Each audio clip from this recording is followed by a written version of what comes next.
Pada pagi hari, semua imam kepala dan pemimpin Yahudi membuat rencana untuk membunuh Yesus. Mereka mengikatnya, membawanya dan menyerahkannya kepada Gubernur Pilatus.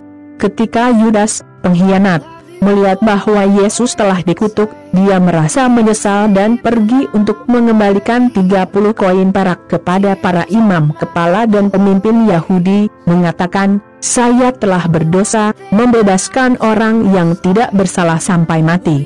Mereka menjawab, "Apa yang kita miliki dengan ini? Masalahnya adalah milik Anda." Jadi Yudas melemparkan uang itu ke bait suci dan pergi. Lalu dia pergi dan gantung diri. Imam kepala mengambil uang itu dan berkata, "Ini adalah uang yang berlumuran darah, dan adalah melanggar hukum kita untuk memasukkan uang itu ke dalam kotak persembahan bait suci." Setelah membicarakannya, mereka memutuskan untuk menggunakan uang itu untuk membeli campo de oleiro, sehingga bisa dijadikan pemakaman bagi non-Yahudi. Itulah mengapa medan itu masih disebut Field of Blood. Jadi apa yang terjadi? Nabi Yeremia berkata, "Mereka mengambil 30 keping perak, harga yang telah disepakati oleh orang Israel untuk membayarnya, dan mereka menggunakannya untuk membeli ladang pembuat tembikar, seperti yang Tuhan perintahkan kepadaku." Yesus berdiri di depan gubernur, yang bertanya kepadanya, berkata, "Apakah Anda raja orang Yahudi?" Yesus menjawab, "Siapa yang mengatakan ini adalah kamu?" Tetapi ketika Yesus dituduh oleh para imam kepala dan para pemimpin Yahudi, dia tidak menjawab. Kemudian Pilatus berkata, "Apakah Anda tidak mendengarkan tuduhan yang mereka buat terhadap Anda?" Tetapi Yesus tidak berkata apa-apa, dan gubernur sangat kagum dengan ini. Di setiap pesta Paskah, Pilatus biasa membebaskan salah satu narapidana atas permintaan rakyat. Saat itu, seorang pria terkenal, Jesus Barabas, ditangkap. Kemudian, ketika orang banyak berkumpul, Pilatus bertanya, "Siapa yang Anda ingin saya lepaskan, Yesus Barabas atau Yesus ini, yang disebut Mesias?" Pilatus tahu betul bahwa para pemimpin Yahudi telah menyelamatkan Yesus karena mereka cemburu padanya.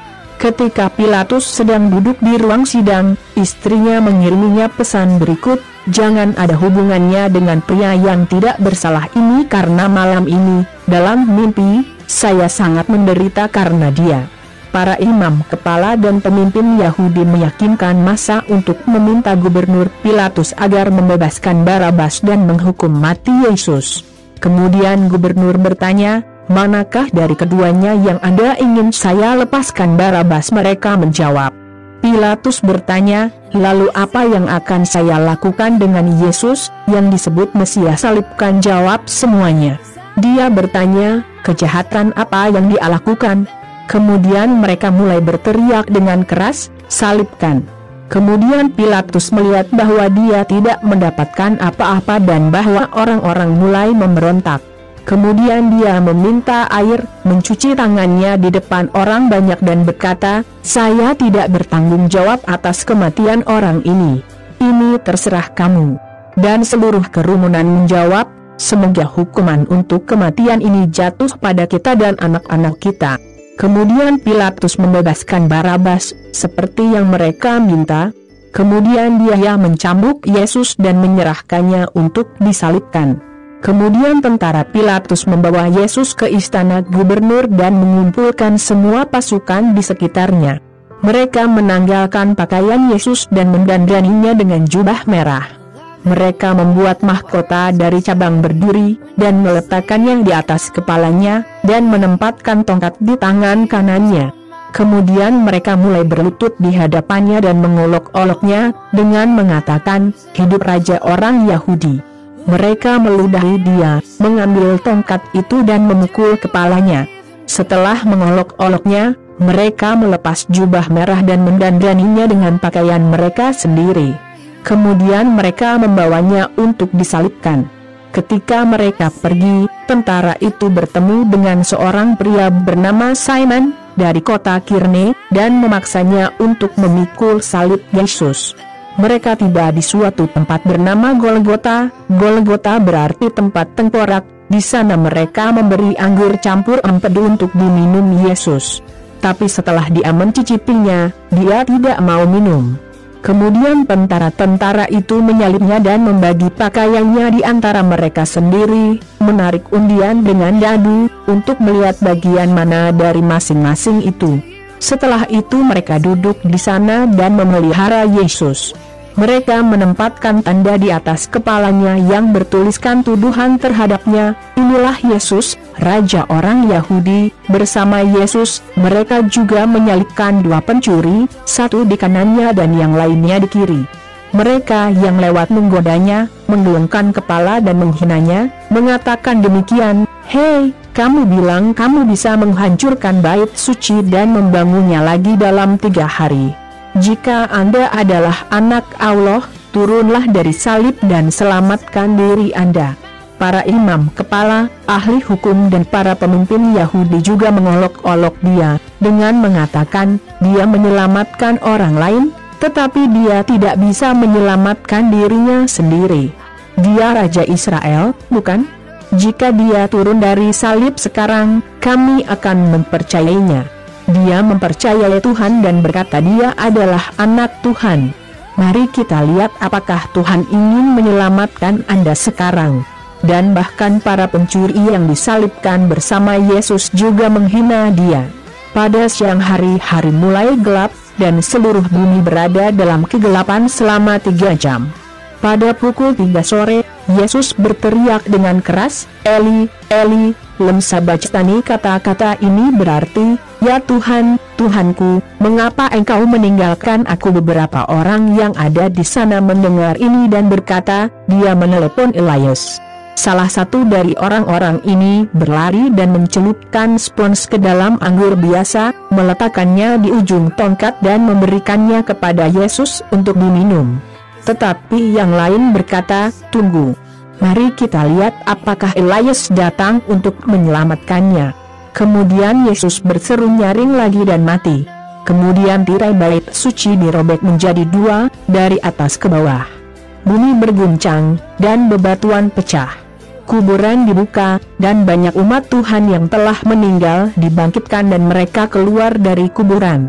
Dan setelah kebangkitan Yesus, mereka memasuki Yerusalem, kota suci, di mana banyak orang melihat orang-orang ini. Perwira tentara Romawi dan tentaranya, yang menjaga Yesus, melihat gempa bumi dan semua yang terjadi. Jadi mereka sangat takut dan berkata, "Sebenarnya, orang ini adalah anak Allah." Beberapa wanita ada di sana, melihat dari kejauhan. Merekalah yang telah menemani Yesus dari Galilea dan membantunya. Di antara mereka adalah Maria Magdalena, Maria, ibu dari Tiago dan Yos, dan ibu dari anak-anak Zebedeus. Hampir malam ketika seorang kaya bernama Joseph datang dari kota Arimatea, dia juga seorang pengikut Yesus. Joseph pergi dan meminta tubuh Yesus kepada Pilatus. Dan Pilatus memerintahkan untuk diserahkan kepadanya. Jadi Jos mengambil jenazah, membungkusnya dengan spray baru dan dia meletakkannya di kuburannya sendiri, yang baru saja digali di batu.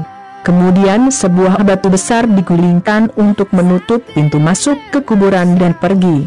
Maria Magdalena dan Maria lainnya ada di sana, duduk di depan makam.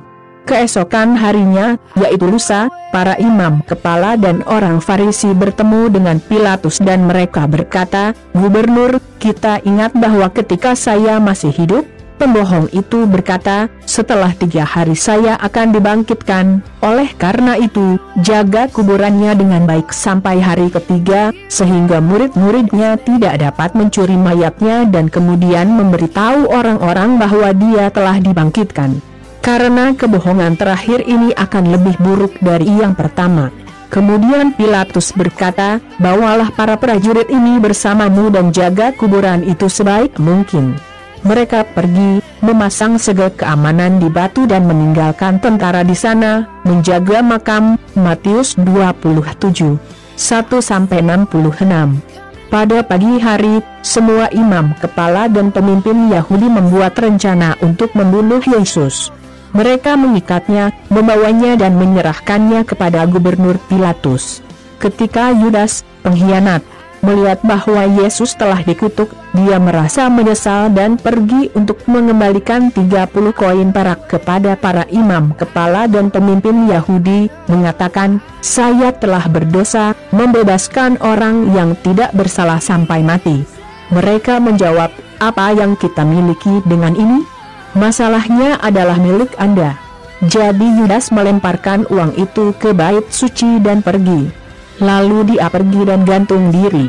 Imam kepala mengambil uang itu dan berkata, "Ini adalah uang yang berlumuran darah, dan adalah melanggar hukum kita untuk memasukkan uang itu ke dalam kotak persembahan bait suci." Setelah membicarakannya, mereka memutuskan untuk menggunakan uang itu untuk membeli campo de oleiro, sehingga bisa dijadikan pemakaman bagi non-Yahudi. Itulah mengapa medan itu masih disebut Field of Blood. Jadi apa yang terjadi? Nabi Yeremia berkata, mereka mengambil 30 keping perak, harga yang telah disepakati oleh orang Israel untuk membayarnya, dan mereka menggunakannya untuk membeli ladang pembuat tembikar, seperti yang Tuhan perintahkan kepadaku. Yesus berdiri di depan gubernur, yang bertanya kepadanya, berkata, "Apakah Anda raja orang Yahudi?" Yesus menjawab, "Siapa yang mengatakan ini adalah kamu?" Tetapi ketika Yesus dituduh oleh para imam kepala dan para pemimpin Yahudi, dia tidak menjawab. Kemudian Pilatus berkata, "Apakah Anda tidak mendengarkan tuduhan yang mereka buat terhadap Anda?" Tetapi Yesus tidak berkata apa-apa, dan gubernur sangat kagum.